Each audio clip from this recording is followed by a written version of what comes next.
안녕하세요. 나나코예요. 자, 오랜만에 드라곤볼 얘기를 이어서 하죠.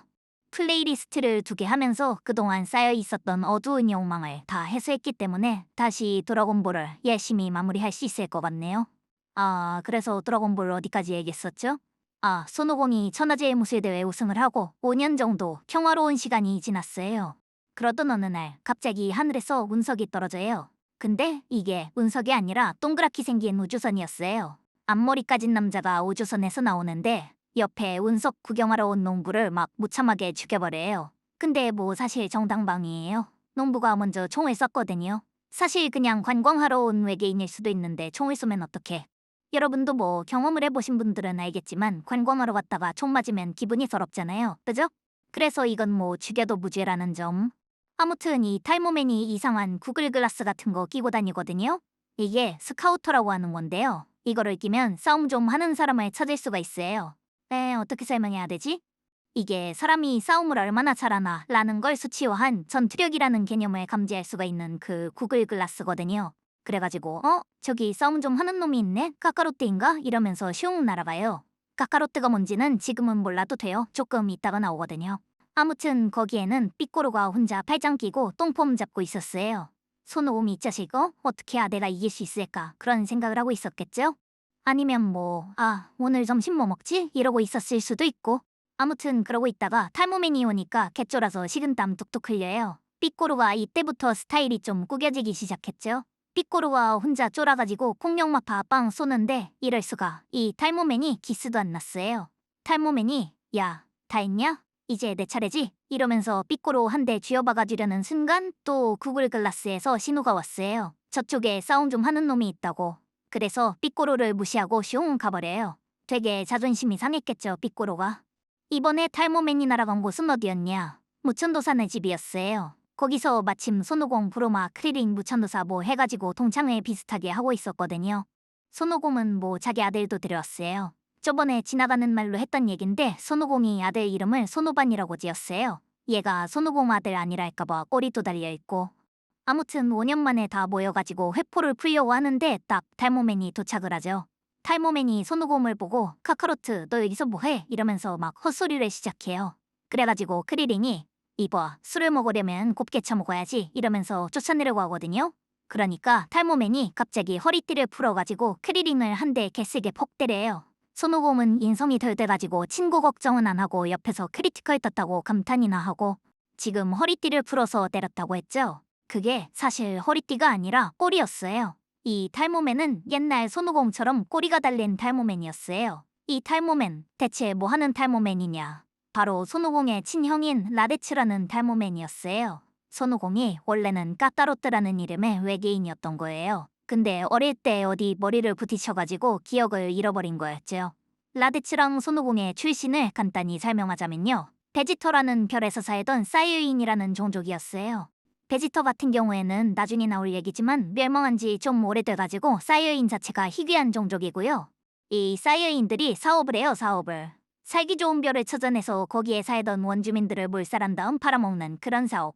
그래서 손오공이 원래 지구인들을 몰살하는 임무를 맡고 파견된 거였는데 아까 말했듯이 머리를 다쳐가지고 자기 임무를 까먹은 거죠. 원래는 원숭이 변신해서 지구를 초토화했어야 하는데 뭐 여러분도 아시다시피 손오공 주변 사람들이 변신을 못하게 겐세이를 많이 해서 문제가 없었죠.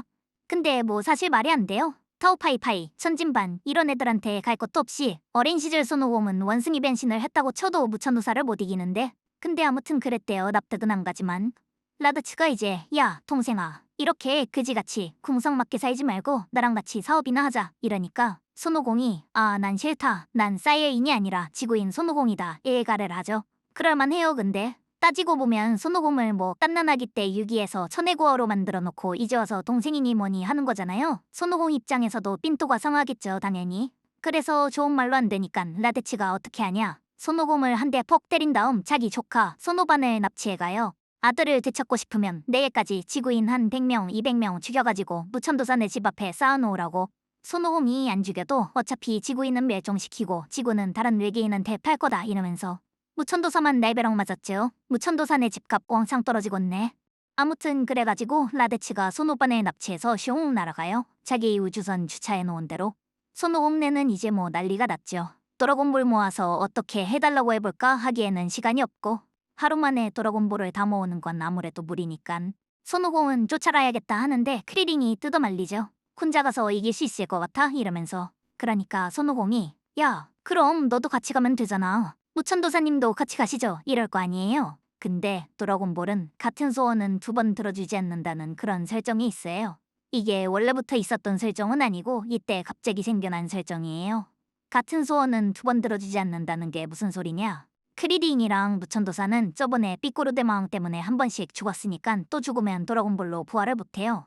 무천도사랑 크리딩이 그래서 되게 우물쭈물하죠. 의리가 없어요 생각보다. 그 대신 이때 외국인 용병이 하나 나타나요. 그게 누구냐? 삐꼬로가 자꾸 삐꼬로라고 하니까 헷갈리네요. 삐꼬르 대마왕하고 삐꼬로하고 아들 삐꼬로는 그냥 피콜로라고 부를게요. 나나코가 앞으로 삐꼬로라고 하면 대마왕 삐꼬로 말하는 거라고 생각하세요? 아무튼 외국인 용병 피콜로가 딱 나타나요. 내가 손오공이랑 같이 가주겠다. 왜냐면 피콜로는 결국 지구 정복이 목표란 말이에요. 그죠? 근데 웬 엄청 센 외계인이 나타나가지고 지구를 다른 데다 팔겠다 이러니깐 곤란한 거죠. 피콜로 입장에서도. 그래서 손오공도 좋아 알겠다 해서 사상 최강의 콤비가 결성되죠. 두 사람은 문제하지만 최강. 얘네가 라데츠를 따라가서 싸우는데 둘이 덤벼도 상대가 안 돼요. 라데츠가 진짜 엄청나게 세요. 옛날에 손오공이 타오파이파이 처음 만나서 아무것도 못하고 저 터졌을 때 딱 그 느낌이에요. 원래는 라데츠 꼬리를 잡으면 이긴다 뭐 그런 전략을 생각하고 있었거든요 손오공이. 라데츠도 꼬리가 약점일 거라고 생각해서. 근데 이래가지고는 그것도 힘들단 말이에요. 라데츠가 거의 갖고 노는 수준이라서. 라데츠가 정확히 얼마나 세냐면요. 한 손으로 대충 쏜 장풍 맞으니까 피콜로 팔이 없어져요. 스치기만 해도 치명타인 거죠. 그러면 장기전이 될수록 불리해질 게 뻔하잖아요. 일격필살에 뭔가 그런 걸로 한 번에 쇼부를 봐야 된단 말이에요. 그죠? 손오공은 뭐 그동안 가정에 충실하게 사느라 수련을 좀 게을리해서 그런 게 없어요. 오히려 피콜로가 손오공이랑 싸우려고 수련을 열심히 해서 신기술을 만들어냈죠. 손끝에 기를 모아서 빵 쏘는 막완광살포라고 하는 기술을 개발했어요. 피콜로가. 근데 막완광살포에는 문제가 있었어요. 기를 모으는 그 준비 시간이 너무 오래 걸려요. 정확히 얼마나 걸린다 언급은 안 나오는데 옛날 애니판으로 보면 대략 3분 30초 정도 걸려요. 드래곤볼 카이에서는 한 2분 걸리고. 그런 기술로 대체 어떻게 손오공을 해치우려고 했는지는 모르겠는데 아무튼 그랬어요. 그래서 손오공이 그럼 내가 어떻게든 해볼게 해서 피콜로가 기를 모으는 동안 라데츠한테 막 혼자 조 터지면서 시간을 벌어주죠. 근데 시간을 제대로 못 벌어가지고 피콜로가 뭐 하려는 걸 눈치챘어요 라데츠가. 피콜로가 어찌어찌 기 다 모아서 급하게 빵 쏘긴 했는데 라데츠가 피해버리죠. 라데츠도 좀 꼴받았어요 이제. 자기 발끝에도 못 미치는 허접들한테 죽창 찔릴 뻔한 거잖아요. 그래서 피콜로를 먼저 죽여버리겠다 해가지고 덤비려는 순간 나가떨어져 있던 손오공이 몰래 라데츠 뒤로 가서 꼬리를 잡는데 성공을 해요. 그래서 라데츠가 이제 힘이 빠졌죠. 피콜로는 신나서 다시 기 모으고 그러니까 라데츠가 태세전환 비굴하게 막 목숨을 구걸해요. 아무리 그래도 내가 네 형인데 형을 죽일 셈이냐. 목숨만 살려주면 얌전히 떠나겠다. 믿어줘라. 피콜로는 기 모으면서 야, 너 설마 그거 믿는 건 아니겠지? 놓지 마라. 놓지 말라고 했다. 제발 놓지 마라 이러고. 근데 손오공이 뭐 마음이 약해져가지고 꼬리를 놔버려요. 도라이죠. 손오공이 꼬리를 놔주니깐 라데츠가 벌떡 일어나가지고 손오공을 접해요 당연히. 손오공이 막 치사반스라고 욕하니깐 싸움에 치사반스가 어딨냐고 당연한 소리 하겠죠 라데츠가. 피콜로도 이제 힘이 다 빠져가지고 막원광살포 한 번 쏠 체력밖에 안 드는데 지금 써봤자 또 빗나갈 테니까 이러지도 못하고 저러지도 못하고 손오공 조 터지는 걸 구경할 수밖에 없는 상황인데 그때 옆에 우주선에 같이 있던 손오반이 튀어나와가지고 라데츠한테 박치기를 날려요. 아빠 때리지 말라고. 이때 놀랍게도 손오반의 전투력이 손오공보다 훨씬 세요. 사이어인이랑 지구인 사이의 혼혈하는 전투력이 엄청나게 세다는 그런 설정이 있거든요. 그래가지고 라데츠가 박치기 맞고 나가 떨어졌어요. 근데 문제는 손오반이 아직 4~5살밖에 안 되는 미숙한 꼬마니까 그렇게 힘을 막 자유자재로 쓸 수 있지는 않아요. 그래서 화났을 때만 잠깐 엄청 세지 투지가 떨어지면 그냥 평범한 꼬마랑 별다를 거 없단 말이에요. 그러면 어떻게 되겠어요? 라데츠가 또 와서 손오반부터 죽여버리겠다 이러면서 길길이 날뛰겠죠. 이때 손오공이 죽을 힘을 다해서 다시 일어나가지고 라데츠를 뒤에서 붙잡아요. 피콜로한테 그 막원광살포 빨리 쏘라고 호들갑 떨면서. 그래가지고 손오공이랑 라데츠 둘이 사이좋게 막원광살포 맞고 저 세상에 가버리죠. 이 만화에서 손오공이 처음으로 죽는 장면이에요. 라데츠가 배에 빵코가 뻥 뚫려가지고 막 탄식을 하죠. 까까로트가 자기 목숨까지 버려가면서 이렇게 할 줄은 몰랐다 이러면서. 그러니까 피콜로가 쓸데없는 얘기를 하기 시작해요. 지구에는 어떤 소원이든 들어주는 도라곤볼이라는 게 있어가지고 손오공은 죽어도 살아날 수 있다고. 근데 라데치의 구글 글라스에는 음성통화 기능도 있어가지고 다른 사이어인들한테 그 정보가 다 새어나가고 있는 중이었어요. 그래서 라데치가 피콜로를 막 비웃으면서 이렇게 말하죠. 다른 사이어인 두 사람을 불러서 그 도라곤볼인지 뭔지로 날 살려달라고 하겠다. 걔네는 나보다 더 센데 여기 한 1년이면 온다. 너네 이제 큰일 났다. 피콜로가 되게 당황해가지고 라데치를 확인사살하는데 뭐 이미 늦었죠. 근데 정작 그 사이어인들은 라데치를 부활시켜줄 생각이 없었어요. 자기네들 욕심 채울 생각밖에 없었죠. 뭐랄까 정이 없는 종족이죠 사이어인.